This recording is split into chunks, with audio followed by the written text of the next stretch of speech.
1 minute and then we'll start now. Yes po, Prof. Who is our next demo teacher again? Me po, Prof. Jenny po. Okay. All right. Do you have your evaluators inside the Zoom room now? Yes po, Prof. Wait lang po. Checking lang po, Prof. Check tayo, ha? And then Yes. the rest of you here who are with us, kompleto pa ba tayo? Nandyan pa rin ba yung mga, I hope the secretary is taking down notes and names of people who are not with us anymore inside the Zoom room. And may I also ask if in the moment na naka-receive tayo ng message sa chat box natin, kindly help us by asking questions, okay? Sige. Thank you.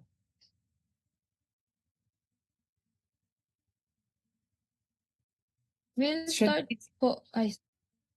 Sorry po, Prof. Can you forward it to Gmail because I'm having a hard time Noted po, with Prof. right. Yeah, thank you. All right, maybe we can start.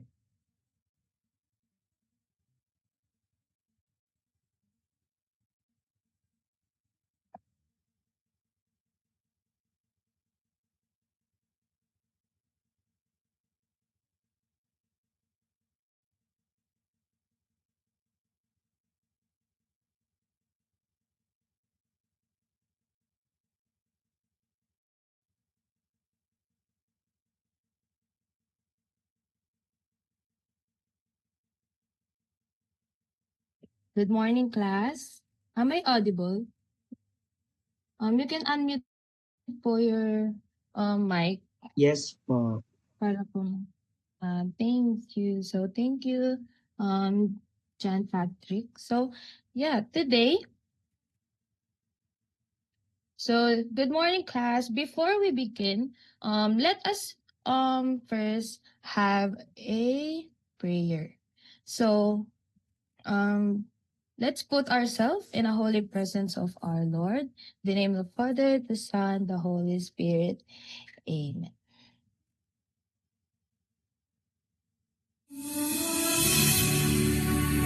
Almighty God, you are the source of life.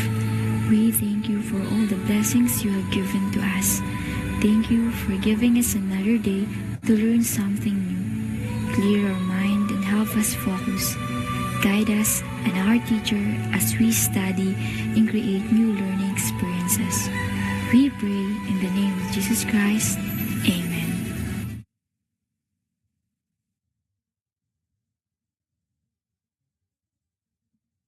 So, yan. Tapos na tayo sa prayer. Ngayon naman is let's check our attendance. So our class secretary, John Patrick. So, sino po ba yung mga absent today? Good afternoon po, teacher. There's no absent po. Yan. Thank you. And very good, grade 10 Rizal. I am happy to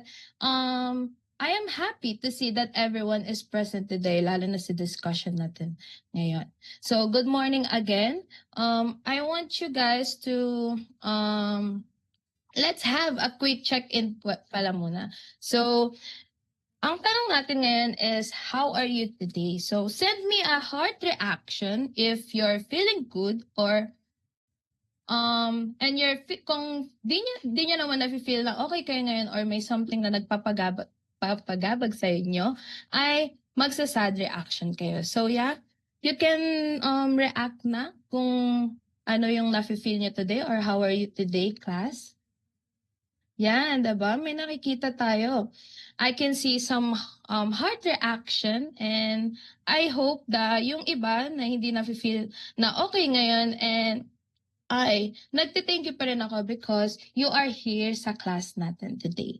So, before we start, let's have a quickly review of our class rule. So, I want you all guys to be focused. So, hindi lang focus sa topic natin later, and gusto ko rin ma-remind kayo dito sa acronym na rules natin. So, yung F natin is follow instruction, diba? Kapag may sinasabi si teacher na kung may sinasabi si teacher na instruction, dapat i-follow natin ito ng maayos. Then, next naman is O, which is open your camera as much as possible para makita natin kung ano nga ba yung mga nangyayari sa inyo habang nagdi-discuss tayo, and makikita natin kung sino yung mga nag-open cap. So, yung C naman is contribute politely. So, kapag may tinatanong si teacher, sana makapag-contribute kayo kung ano yung mga ideas or answers nyo sa mga question. And you use the raise hand button kapag bago kayo mag-speak or bago kayo mag-recite. And S naman is stay muted when not talking. So, let's make our discussion organized and respectful. So, is everything clear na ba? Kylie, give me a thumbs up.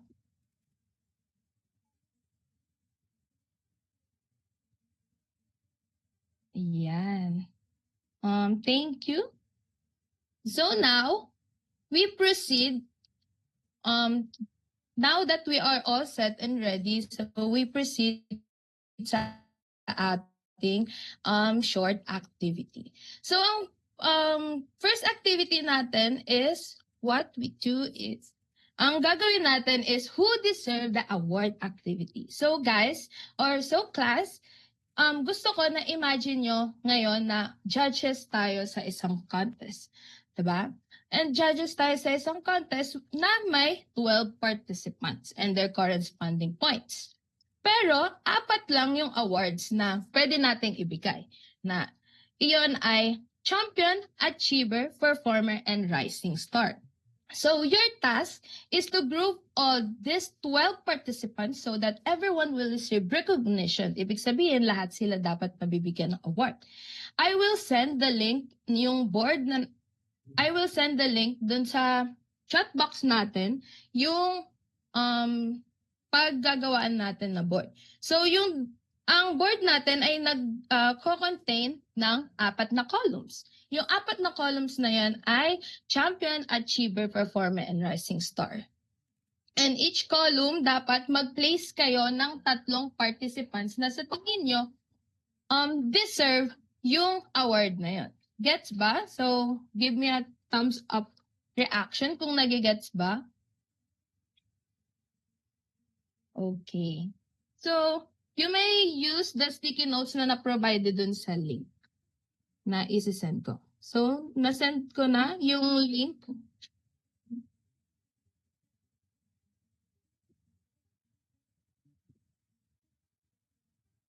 And reminder guys, pag-isipan yung mabuti kung saan sila bagay na grupa. And i-observe nyo din kung ano yung mga points nila. Lahat na ba nakaka-access sa link?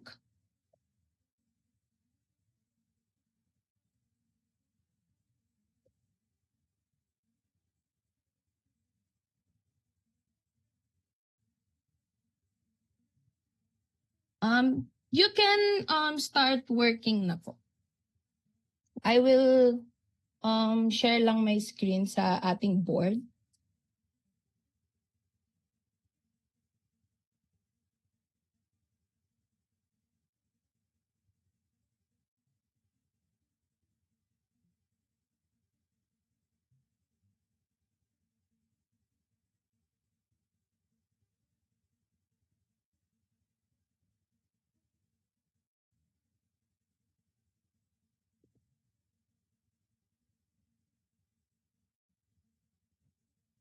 So, ayan, nakikita na natin yung ibang mga participants, yung mga students. Make sure guys na ilalagay nyo yung name ng participants and yung kanilang points.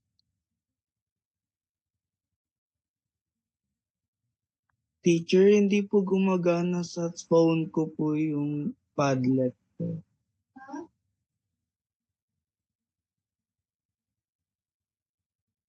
Kung hindi gumagana sa cellphone mo, pwede mo namang ilagay na lang sa chat box and ako na lang yung mag-aalagay. Okay po ba yun?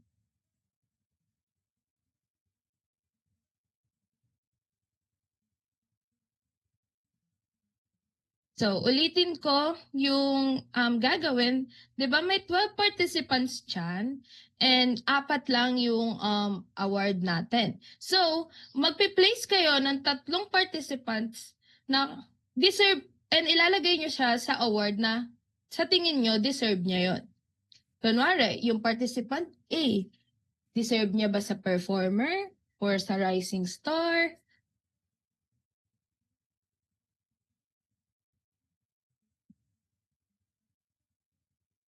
Or yung participant iba, nasa champion ba siya? Or um, nasa performer, nasa achiever? Ganon. It's up to you guys. Basta lahat ng participants ay magkakaroon ng award.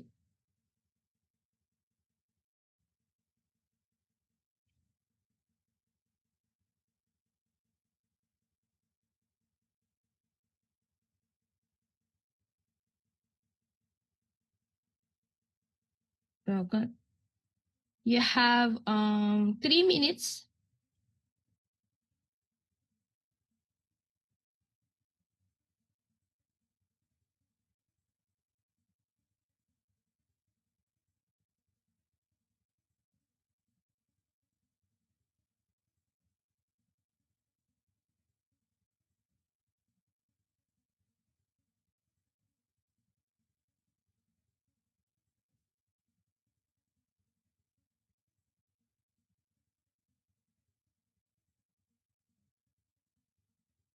Yes, Miss Shanice. Teacher Jenny, ask lang po kung ano po yung criteria po ng choosing po para po dun sa 4 na yan po na champion, achiever, performer, pati po rising star. Ayun nga po, parang it's up to you kung sino yung ilalagay nyo sa specific award. Kunwari, kung sa tingin mo yung participant B ay mas mataas sa iba, pwede mo siyang ilagay sa champion. Or yung iba, kung mas mababa siya, pwede naman siyang ilagay sa rising star lang. Parang So wala parang, ba, teacher? yes po.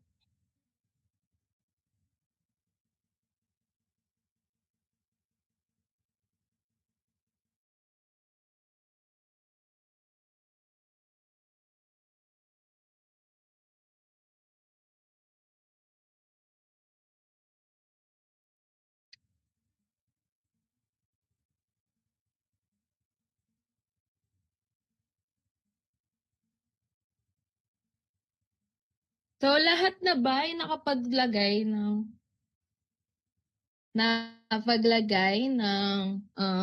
kanilang sagot?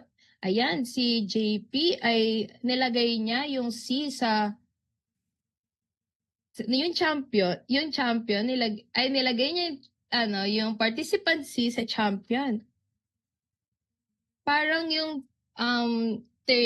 nakakuha ng points na 30 ay letter D yun.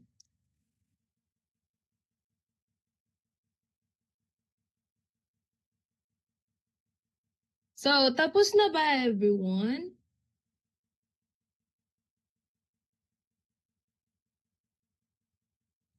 One minute na lang.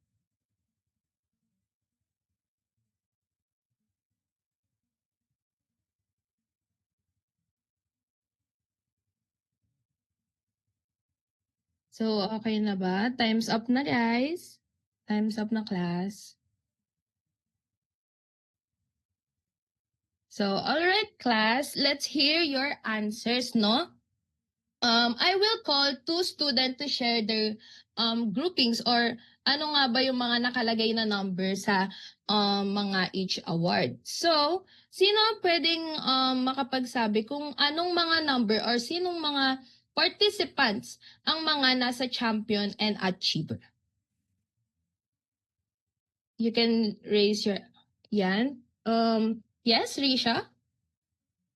Hello po. For champion po, nandyan po si H, which is 28 points. Si Yeah. B, 25 points. Si D, 30 points. Si G I think is 10 points. L is 16 points. And sa achiever naman is J, 24 points. F, 22 points. And K, 19 points.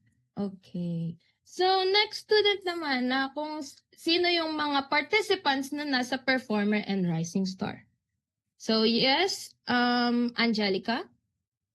Sa performer po, ma'am, si letter A po with 18 points, si letter L po with 16 points, letter E with 15 points. For performer po yun. And sa rising star naman po, si I with 14 points, si C with 12 points, and si G with 10 points. Yan. Thank you for your answers, no? Very good class. Napansin ko na may mga naliligaw na participants, 'di ba? And mali din yung points na nilalagay nila. So, okay lang 'yan. That's okay. Na pwede naman natin pwede naman natin 'yan i-work in other time. So, let's talk about naman na sa mga answers na or sa activity na ginawa natin, no? So, sino pwede makapagsabi kung paano sila nag-decide na paano sila nag-decide na sinong participants yung ilalagay nila sa each award group? Okay. Sino mga teacher Risha.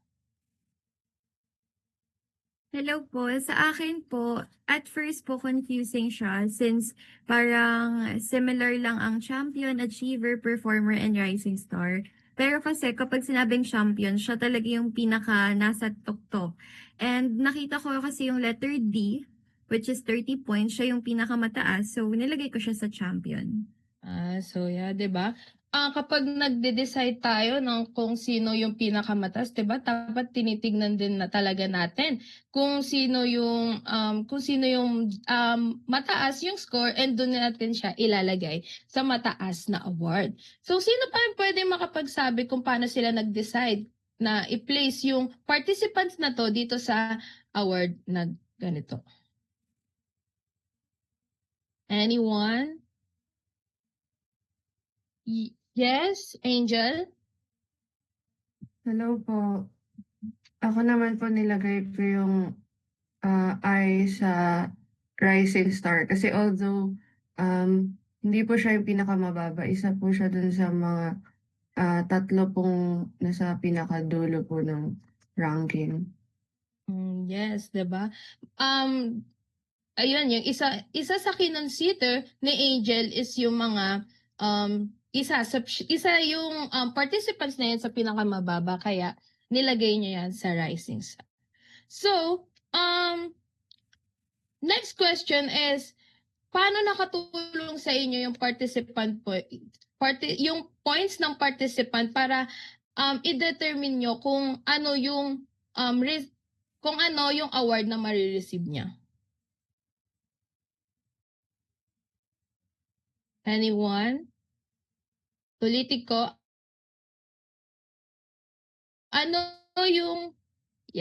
Ulitin ko muna yung question. So, parang paano nakatulong sa inyo yung points ng mga participants para ilagay nyo siya sa specific na award na yon.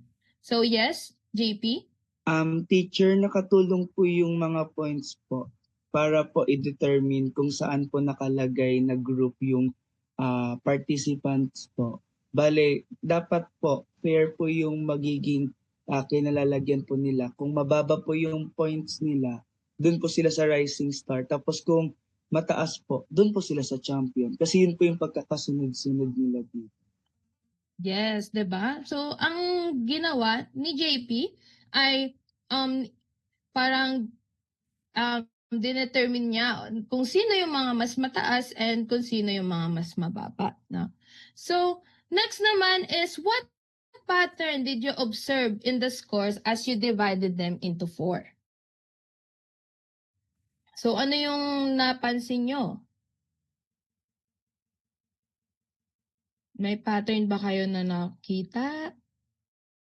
Yes, Henry? Hello po, teacher. Audible po ba?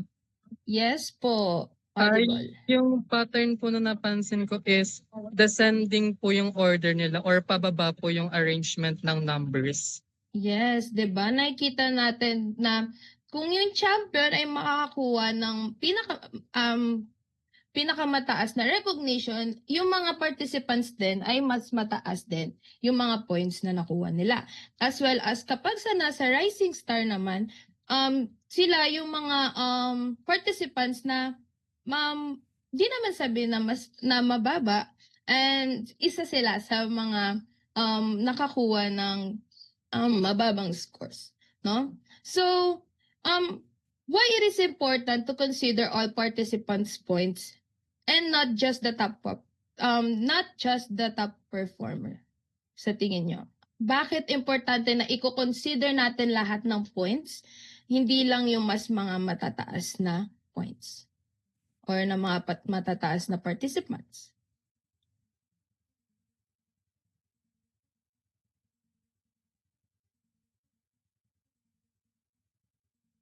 Yes, JP? Para po alam natin, teacher, kung saan po sila nakalugar. Yes. Other answer? Yes, Angelica? Magagamit po natin yung points na yon para malaman kung saan po sila may alam na or ano pa yung kailangan i-improve sa kanila. Yes, 'di ba? Kapag kasi nakita natin na kapag ang isang points ng isang participants ay nasa achiever pa, baka may mas igagaling pa sila, no? Or doon naman sa mga rising star, kapag nakakuha sila ng recognition nasa rising star and makikita natin ang scores nila ay mababa, ay pwede natin sila ma-determine na pwede pa silang may mas i-improve or mas gawin, no? So, other answer? So, bakit natin kailangan i-consider yung mga points ng participants? Hindi lang basta yung points ng matataas na group. Yes, Angel? Kasi based po sa instruction kanina, kailangan equal po yung paghahati-hati sa bawat column. So, kung may sobra po dun sa isa, kailangan po siya ilipat dun sa kabila. Yes, 'di ba? Magkakaroon tayo dapat same, no, na tatlong grupo or tatlong participants kada isang recognition or award. So after deciding the award groups, no, ano kayo yung na-observe natin? Ano yung na-observe natin na values na sa pagpa-process natin ng paglagay ng mga award bawat participants?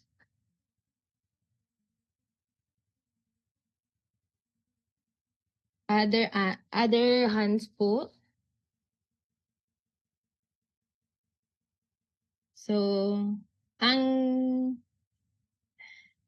question ko ay, after deciding the award groups, no, what values kaya yung na-notice nyo sa pag-process ng pagpili ng mga award for each participants?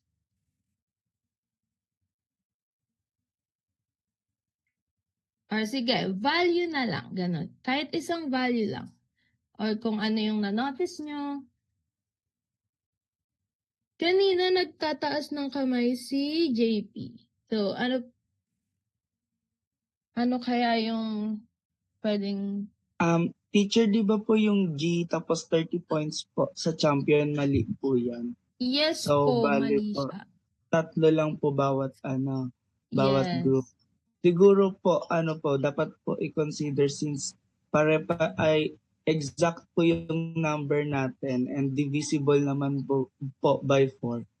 Pwede po natin siya na pwede pong fair po bawat po isang group po. Sa champion po may 3 po, sa achiever may 3, sa performer po may 3, tapos po sa rising star may 3 po. Wala pong sumobra ni isa, tapos wala pong kulang po na na participant po. Yan, 'di ba? So, ayun yung sinabi ni JP. Kailangan, since nasabi na kanina na kailangan 3 participants na kada award yung makakakuha na participants, dapat pare-parehas na makakuha at pare-parehas ng bilang ng participants yung makakakuha ng isang recognition. So, ano pa kaya? No? Ano pa kaya yung value na nakita nyo or na notice nyo sa process na to? Anyone? Or same lang ba sa napansin ni JP na yun daw, sabi niya magkakaroon daw ng fair, or nakita niya daw na fair yung distribution kada recognition or award.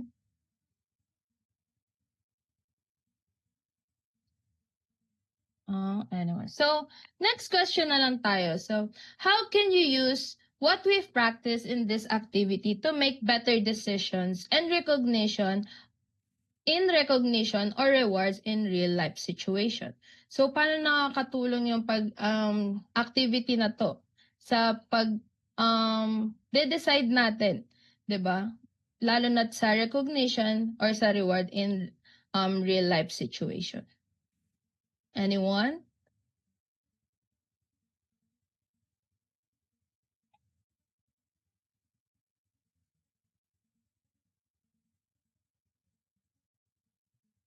So, yes, Christine, may gusto ka po bang sabihin? Hello, rinig po ba? Yes po. Pwede po ba ulit po ng question, teacher?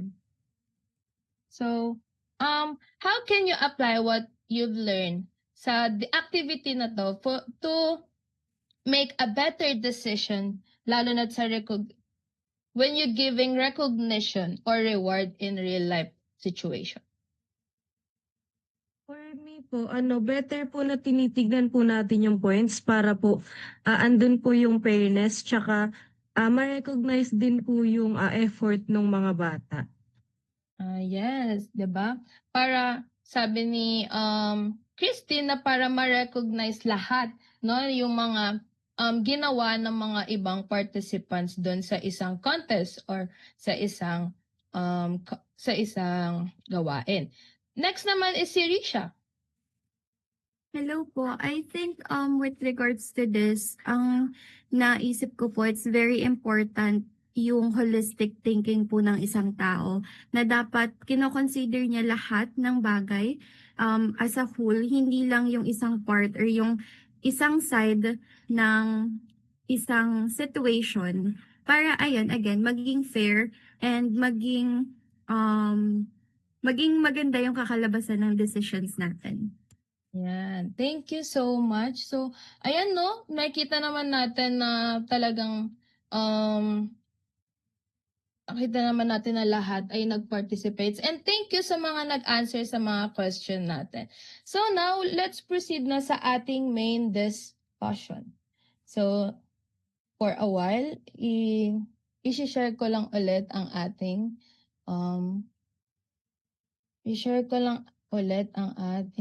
PPT.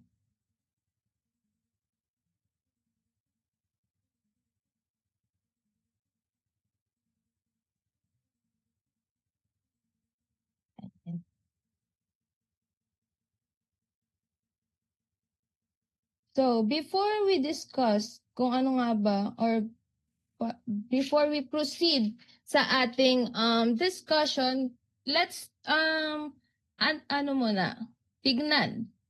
Let's see muna kung ano yung mga learning objectives na kailangan nating magawa ngayon. So, at the end of the lesson, so yan yung mga students ay dapat kayang makapag-explain or explain what quartiles are and describe how they divide a data set into 4 equal parts. So 2, exhibit fairness by interpreting data objectively? Yes, Harvey? Teacher, may question lang po ako, teacher. Yes. Bakit po kailangan po natin maging fair or ipakita po yung fairness sa araw-araw? Diba? Yun. Kailangan natin makita or ma-practice yung fairness natin sa mga decisions natin sa pang-araw-araw para lahat ng kunwari gawain sa isang gawain dapat maging fair tayo sa ginagawa natin para lahat ay makikita or mare-recognize na para lahat ng aspect or lahat ng side ay makikita or makikita, mapapansin or ma-hurt. Nagets mo? Ay, nasagot po ba yung question? Yes po, teacher. Thank you po. Okay. So, for the third one is illustrate the quartile position of a given data set accurately. So, now, let's proceed to the measures of position. So, ano nga ba yung measures of position, no? So, yung measures of position, it tells us where a certain value is located. So, ginagamit to sa statistical tool. Isa siyang statistical tool na ginagamit para malocate yung isang value or yung isang number within a set of data. In simple terms, they show the position of a number in the distribution.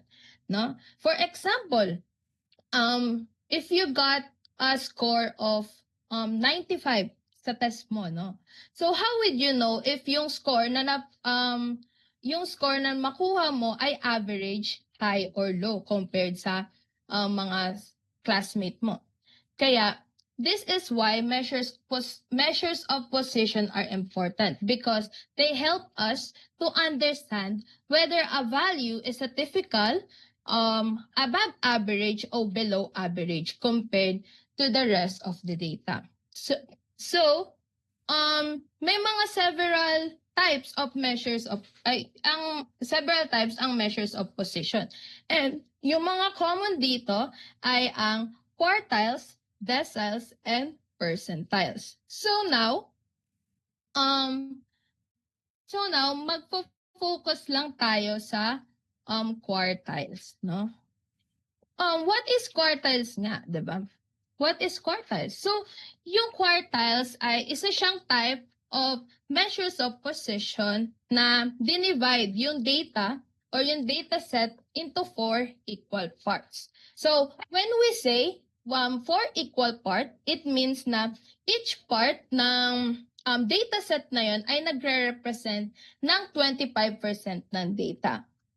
So, 'di ba? Sinabi kanina na dividing data into equal parts help us to clearly see kung paano nga ba yung data na kung paano nga ba na spread out yung data.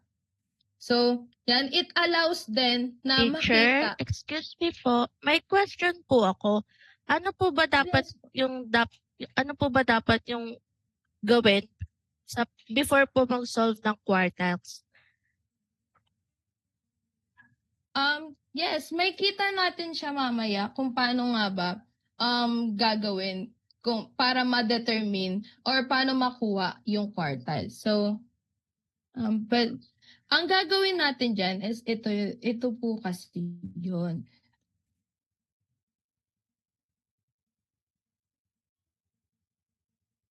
Pero, pwede bang later masagot ko siya? Kasi... Okay po, teacher. Sige. Thank you. So, ayan. So, yung quartiles ay dinidivide siya into 4 equal parts, 'di ba? Sabi natin kanina. And lahat ng data nun is nagko-contain ng 20% ay 25%. Yan. So, may tatlong points na nagdi-divide na nagdi-divide sa quartile or sa isang data. Ito ay ang quartile 1, which is ang tinatawag na lower quartile. Ang next naman is ang quartile 2, or ito ang tinatawag na middle quartile, and ito din yung tinatawag na median. Next naman is yung quartile 3, 'di ba? Quartile 3 or yung upper quartile.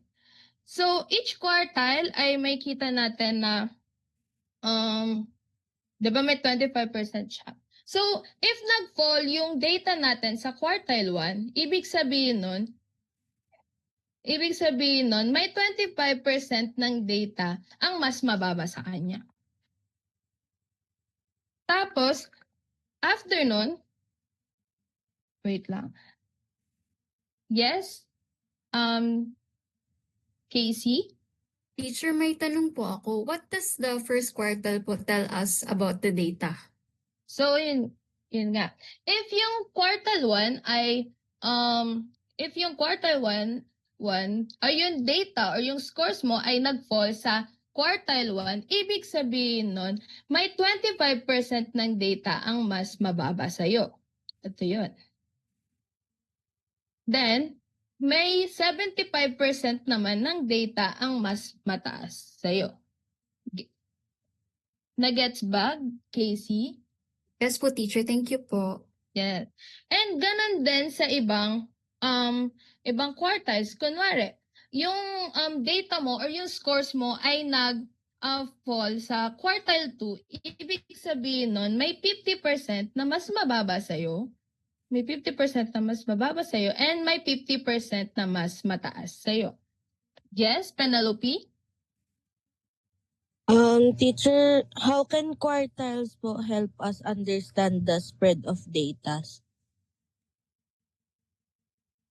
So, ayun no.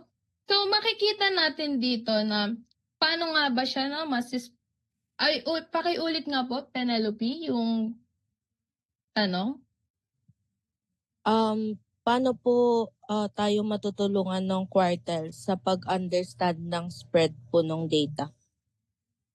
So, matutulungan tayo ng quartiles na kung ilang percent yung mas mababa sa data natin, 'di ba? Kunwari, yung data natin, yun sinabi ko kanina, if nag-fall siya sa quartile 2, may chance na or may 50% na mas mababa sa atin. Ganun din yung kung gaano karami or yung 50% na mas mataas sa'yo, sa data na nakuha mo if yung quartile 2. Kung sa quartile 2 siya magfo-fall. Nagets po ba, Penelope? Yes po, teacher. Thank you po. So, next naman is yung quartile 3, di ba? Yung quartile 3 naman, if yung data mo ay mag-fall sa quartile 3, ibig sabihin may 75% na mas mababa sa'yo. Yan. Wait for a while. Ayan. May 75% ng data ang mas mababa sa'yo. And kapag nasa quartile 3 din yung data na mag-fall yung data mo, may chance yun na may 25% ng data ang mas mataas sa'yo. Nagets po ba? Like reaction po kung nagigets nyo. Ayan.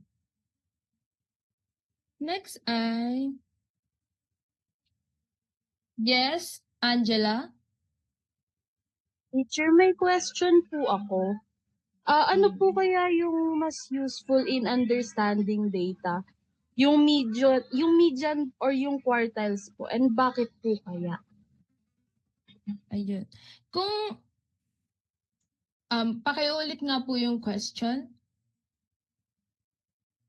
Ano po yung mas useful po sa pag-understand po ng data? Yung median po or yung quartiles? Ayun.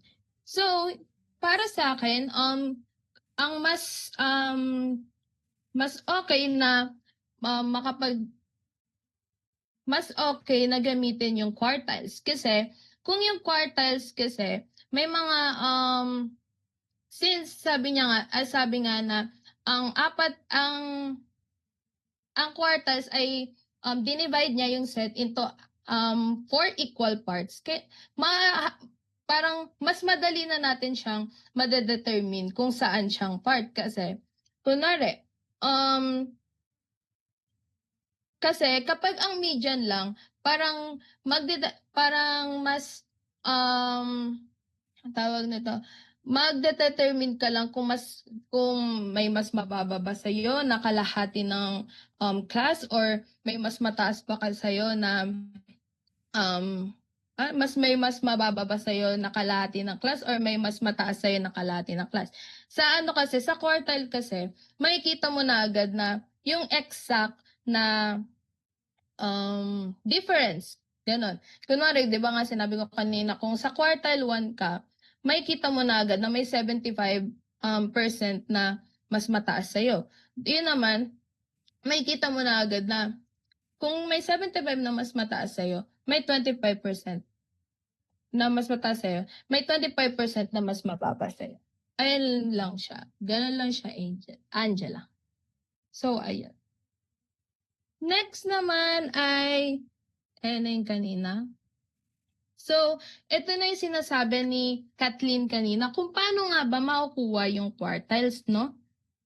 So, first, para ma-identify natin or mahanap natin yung quartiles, kailangan natin yung data is i-arrange natin sa ascending order. Katulad ng sinabi ni Henry kanina, 'di ba? Nakikita niya dun sa activity natin na nakita niya dun sa pattern na ascending siya, no? So, kung mas mataas yung recognition o yung award, nandun yung mga participant na mas mataas and as well as dun sa mga mas mababa na nasa rising star. No? Tapos, number 2 is i-rewrite natin ang ating formula and yung method na gagamitin natin dito is Mendenhall, no? Mendenhall, no? Tapos, next niyan is i-identify natin kung i-identify natin yung K na yan or yung N na nakikita natin sa formula natin. Yung N na yan is nagre-represent yan sa total number of data points na given sa atin. Mamaya makikita natin kung paano yan isa-substitute, no? Yung K naman is isa-substitute natin yung quartile na gusto nating makuha. Kunwari, ang gusto nating makuha ay ang quartile 2. Isa-substitute lang natin sa K yung number 2. Ayan lang. Tapos, ayan na, number 4 is i-check natin yung result, no? Kung yung result ba dyan ay whole number, nagsistay siya or magre-remain siya na ayun yung hindi natin siya i-round off. Kapag may decimals naman, i-round off natin siya. So, number 5 is i-calculate natin accurately para mahanap natin kung ano nga ba yung pinaka-value ng quartile na yun. Okay, So, teacher, time is up. Thank you very much. Thank you po, Prof. Okay. All right. Okay. Sige, salamat. So, usual process flow pa rin natin. We will hear from our experts in math. Mga comments and suggestions sila kay Teacher Jen. Okay, so each one will be given a minute. So, Shanice will do the process flow for this. Okay, let's start. Okay po, maybe we can have the first evaluator po. Teacher Claire.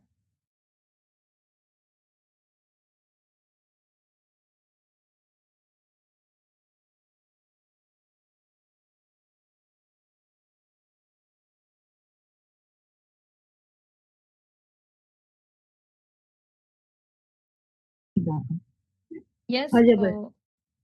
good afternoon po, no? First of all, congratulations, Jenny. Sad to say lang, hindi mo natapos yung demo, which is, gusto ko siyang makita talaga lahat since ito yung topic na ituturo ko ngayon sa PT season ko. Now, upon seeing your lesson plan, um, may, lang ako sa content sa quartiles. Since hindi ko nakita sa lesson plan gaano si Mendenhall, but here sa PPT mo ay nandito siya. Parang hindi ko nakita kung how will you present sa class kung paano mo siya kinuha yung quartile 1, 2, and 3. Also, medyo napahaba ka sa motivation part mo, which is, yun yun, na-shorten ka sa mismong discussion time mo. And siguro sa note ko lang sa transitioning mo, medyo dun, try to practice more since hindi mo kailangan siguro sabihin sa mga bata na before we proceed to our main discussion or what, parang more likely transitioning naman, like smooth lang. Also, yung art of questioning mo, napansin ko lang na marami nagbabasa ng questions sa'yo, more likely kanina. And gets ko naman, since parang, for me lang, medyo nababagalan ako sa pag-proceed sa pinaka-lesson since, ayun nga, parang konti na lang din yung time mo. So parang, I suggest na parang diretso ka na agad sa discussion since parang napapahaba yung time sa may pinaka-introduction ng lesson, which is okay naman since quartile, so simula to na measure position. And dun, napansin ko lang kanina, before you proceed sa yung lesson, dun sa motivation part, may question ka na hindi nasagot ng mga bata, ng mga participants, at bigla ka nag-proceed sa another question, which is parang, for me, hindi siya appropriate. Like, pag may hindi nasagot kasi na yung mga bata, parang maybe they're confused or hindi pa nila naiintindihan or what, ganun. So, maybe try to address lagi. So far yun lang naman. And yung question pala kanina kung paano agad nakukuha yung quartile, siguro in-address mo na lang sana siya na later mapapakita mo siya. Pero kasi ang ginawa mo, pinusid mo dun sa kung paano talaga siya gawin, which is yung sa PPT mo. So I suggest, let the student wait or di mo agad kailangan ipakita. Teacher, I'm so sorry po, pero maybe we can wrap this up po kasi we have other evaluators po. Sorry po kasi time bound din po kami. Thank you po.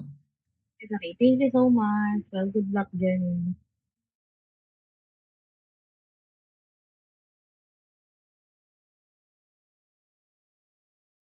Si Teacher Aliyah po.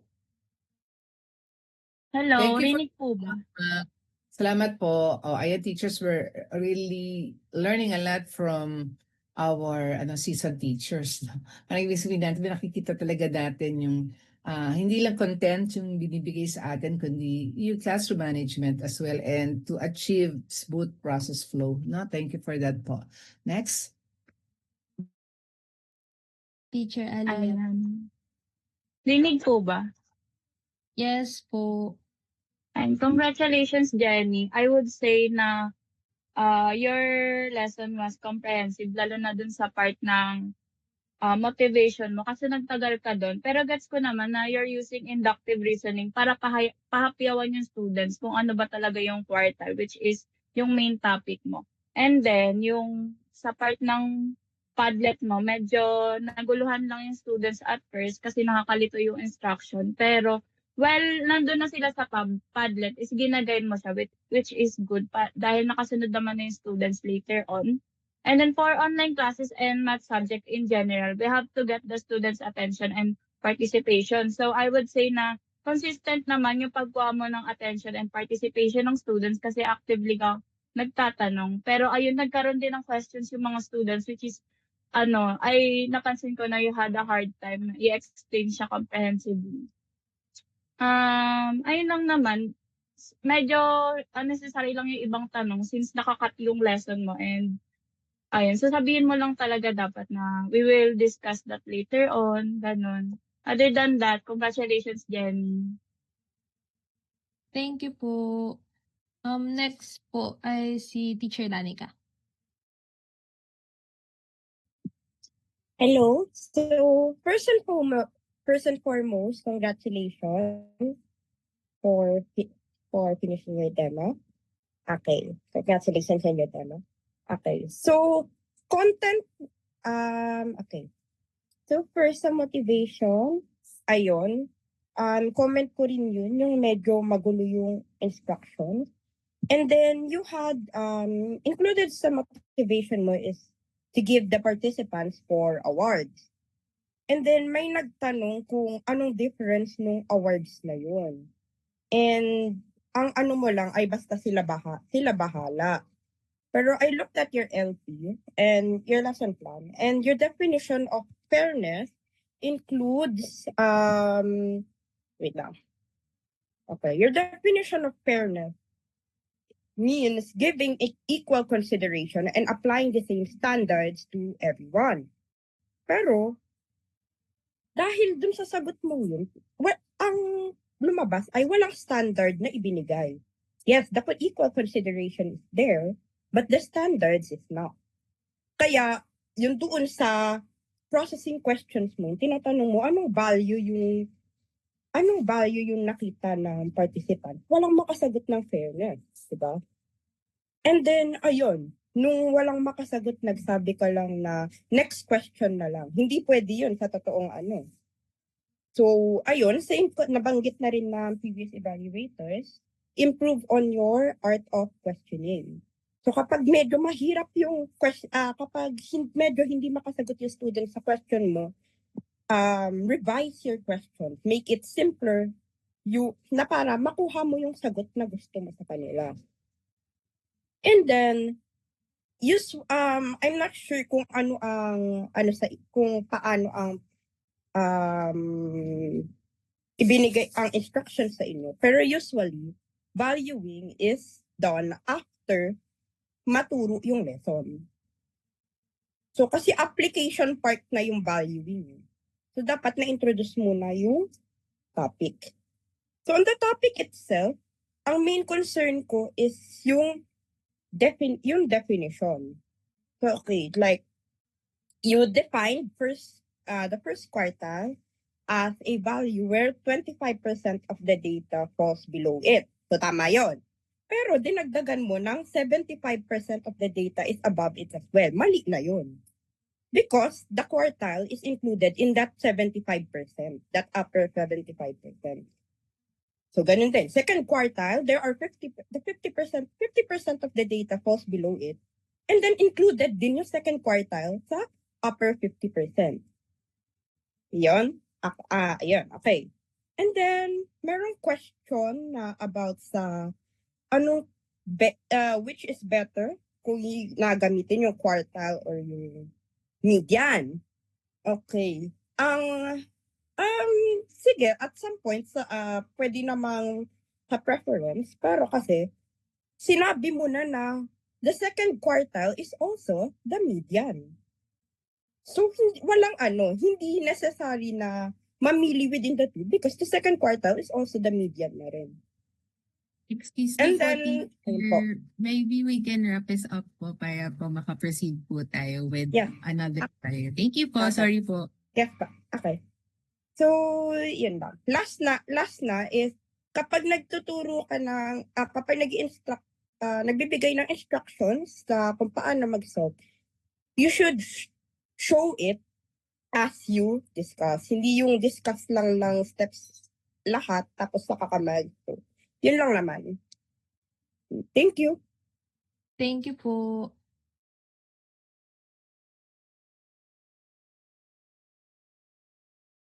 Well, sige, maraming salamat po sa mga magagandang feedback nyo, sa mga detalye na talagang tinutukan nyo at ipinaalala nyo sa ating demo teacher. No? So quickly lang ho, maaring nasabi nyo na rin itong sasabihin ko, pero just the same, I will try to be brief lang po dito.